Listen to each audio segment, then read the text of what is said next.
Hey everyone, Huego here from the Diablo Herald. Just wanted to take a couple of minutes to talk about the build I've been using to farm Inferno Act 1 with my monk. It's a bit of I a cannot do that tanky here. build, the idea being it's sort of a group farming build. Been playing with a couple of friends of mine, and I have tried this build out solo. It had no problems with champion and elite packs. However, I did have a few issues killing the busher. Not quite enough DPS to get him down yet.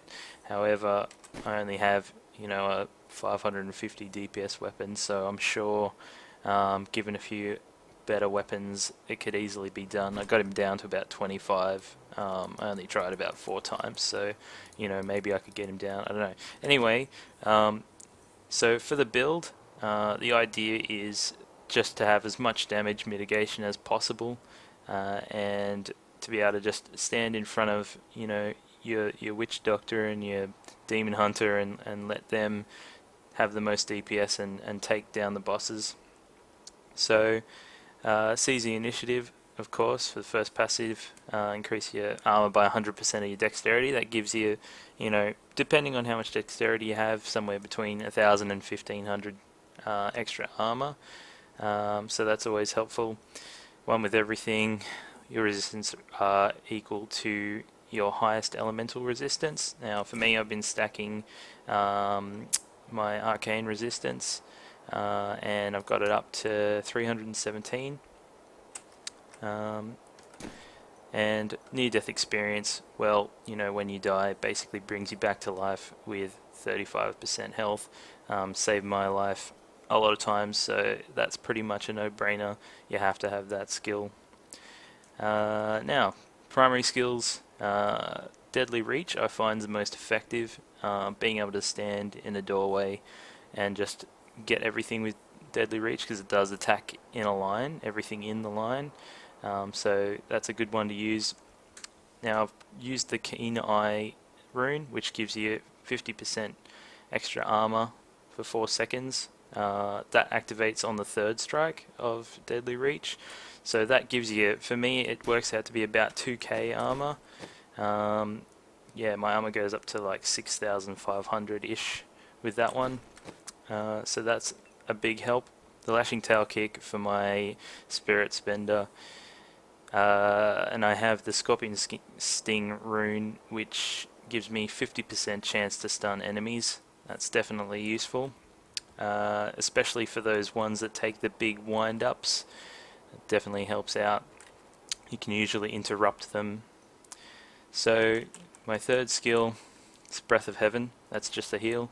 Now, when you get to, like 40k life, Breath of Heaven is, 6,000 health. Not that much, so I use the Circle of Life rune, which increases it to about 8,000 to 9,000. Just helps that little bit. Serenity. Serenity makes you invulnerable for 3 seconds.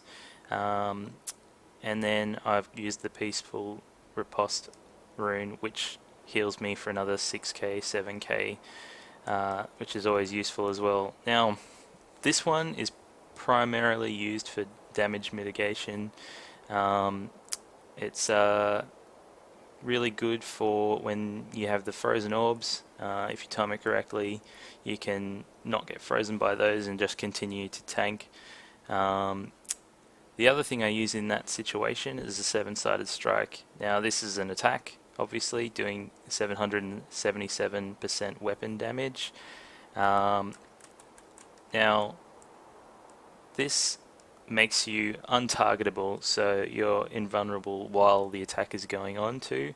If you time it right, you can avoid damage from those arcane lasers and the frozen orbs, anything basically. And the other thing that this does is if you're surrounded, by a group of skeletal, um, archers or executioners, which do quite a lot of damage. If you use your 7-sided strike, since they can't target you, they kind of lose interest, and it can give you a chance to get out of the surround. So that's another way that I use this one.